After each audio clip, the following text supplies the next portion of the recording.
இல்ல இது fair play award என்னங்க? ஃபேர் பிளே அவார்டில் பஞ்சாப் கிங்ஸ் பார்த்தீங்கன்னா இதில் வந்து நம்பர் 1ல இருக்காங்க. ஆனால் லிஸ்ட்டில் வந்து பாட்டமில் இருக்காங்க பாயிண்ட்ஸ் டேபிளில். பட் இன்னைக்கு வந்து நல்ல ஒரு கேமை கொண்டு வந்திருக்காங்க. Sam Curran leading from the front with the ball with the bat. நல்லா ஆடிட்டு இருக்காரு. சரியா கனெக்ஷன் கிடையாது. பட் இதுவும் ரிஸ்க் எடுக்க மாட்டேன்றாங்க. செகண்ட் ரன்னுக்கு க்ளோஸராக எடுத்துகிட்டு போகிறாங்க மேட்சை. அதுக்கப்புறம் பார்க்கலான்ட்டு 50 Sam Curran captain leading from the front. இப்போ நான் சொன்னேன் அது நல்ல ஒரு இன்னிங்ஸ் ஆடிருக்காரு. Lovely innings under pressure. ஏன்னா இது பார்த்தீங்கன்னா ஸ்மால் டோட்டல் தான். பட் இருந்தாலும் ஒரு பேட்ஸ்மேன் கடைசி வரைக்கும் நிற்கணும்.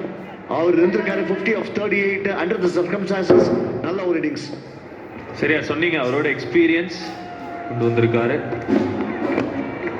நல்ல yorker. But dot ball more so very important. இந்த சீசன் முழுக்க சந்தீப் சர்மா ரொம்ப நல்லா போட்டிருக்காரு. இந்த யார்க்கர்ஸ் எக்ஸிக்யூஷன்லாம் ரொம்ப நல்லா பண்ணியிருக்காரு. இந்த வருஷம் சண்டிகர் அவரோட விளையாடினேன் எப்படி. அண்ட் சையத் முஸ்டாக் அலி அவ்வளோ நல்லா பண்ணலை. கொஞ்சம் இன்ஜுரி கன்சர்ன்ஸ் வேறு இருந்தது. ஸ்டார்டிங் ஆஃப் த ஐபிஎல்லும் இருந்தது. பட் அதுக்கப்புறம் அங்கேருந்து ஒரு நல்ல கம்பேக் கொடுத்துருக்காரு சந்தீப் சர்மா. இந்த ஓவரில் பவுண்டரி எதுவும் தரல. பட் லாஸ்ட் 2 பால்ஸ் நல்லா முடிக்கணும்னு பார்ப்பாரு. ஒரு விக்கெட்டை விழுந்தா ஒரு நல்ல கம்பேக் இந்த ஒரு கேமில் இருக்கும். மறுபடியும் அந்த யாக்கர் நெயில் பண்ணியிருக்காரு.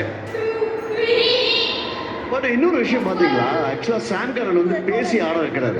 ஏன்னா யூஸ்வலாக இந்த மாதிரி பாலெல்லாம் இவர் தூக்கி அடிச்சிடுவார் அஷ்டோஷா.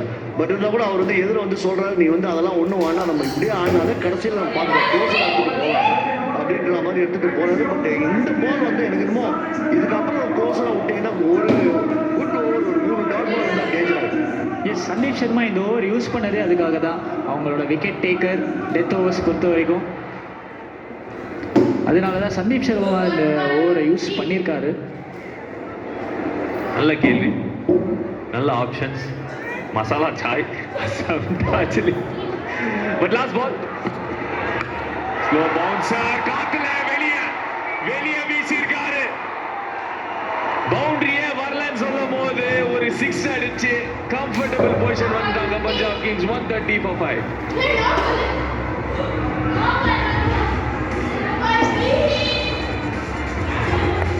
ஸோ அசுதோஷ் அந்த ஒரு இன்னிங்ஸ் மட்டும் கிடையாது, 31 மட்டும் கிடையாது, மும்பையோட ஒரு செம்ம இன்னிங்ஸ் ஆடினாரு. 61 of 28. இந்த இன்னிங்ஸ் தான் பார்த்தீங்கன்னா அதுவும் பும்ராவை வந்து உட்காந்து ஒரு ஸ்வீப் ஷாட்டில் 6 அடிச்சாரு. அந்த ஷாட் தான் அது ஆடினாலே வந்து நீங்கள் எந்த மாதிரி பிளேயர் அந்த ஓவர் பர்டிகுலராக பார்த்தீங்கன்னா பவுண்டரி அடிச்சாரு. அண்ட் பியூட்டிஃபுல் ஒரு கமாண்டிங் இன்னிங்ஸ்.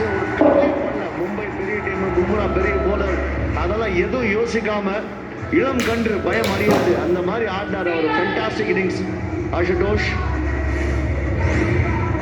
பும்ரா வந்து 2 பேர் தான் ஸ்வீப் அடிச்சிருக்காங்க. ஒன்று ருத்துராஜ், இன்னொரு சஷாங்க். பரபரப்பு இந்த 2 டீம் ஆடினாலும் எப்பயுமே இருக்கும். இந்த ஒரு கடைசியில தான் வந்து முடிவு ஆகும். பட் இந்த மேட்ச் மோரார்லெஸ் இந்த ஒரு ட்ரெண்ட் ஃபாலோ ஆகாது. நான் நல்ல பொசிஷன்ல இருக்காங்க. But still cricket is a funny game நானே. பட் இந்த கடைசி பால் 6 சந்தீப் சர்மா அவருடைய பேஸுக்கு வந்து இந்த மாதிரி எல்லாம் போடக்கூடாதுங்க. ஷார்ட் பால் இது எங்க வேணா அடிச்சிருக்கலாம் அவர் கிரவுண்டை விட்டு. அது மட்டும் நீங்க பண்ணலன்னு வச்சுக்கோங்க. ஆக்சுவலா 21னா எவ்வளவு கஷ்டமா இருக்கும். 12-21 சொல்லிட்டு இந்த பால் ரெட்ஜ் கேட்ச் ஆன் பார்க்கணும். Following in between. ஸோ லக்கும் இருக்கு அவங்க சைட்ல. அவர் என்ன யோசிச்சிருப்பாருன்னா விக்கெட் எடுக்கிறதுக்கு என்ன பெஸ்ட் ஆப்ஷன் அப்படின்னு யோசிச்சிருப்பாரு. அதனால தான் இன்டூ த விக்கெட் ஒரு ஸ்லோவர் பவுன்ஸை போட்டுருக்காரு. ஆனால் இங்கே சாம் கரனோட இன்னிங்ஸ் பார்க்குறோம். சூப்பரான கேப்டன்ஸ் நாக். அண்டர் ப்ரெஷரில் இருந்தார். அங்கேருந்து கேமை எடுத்துகிட்டு போயிருக்காரு. க்ரூஷியல் பவுண்டரிஸ் எடுத்தார். சஹேல ரொம்ப நல்லா ஆடினாரு.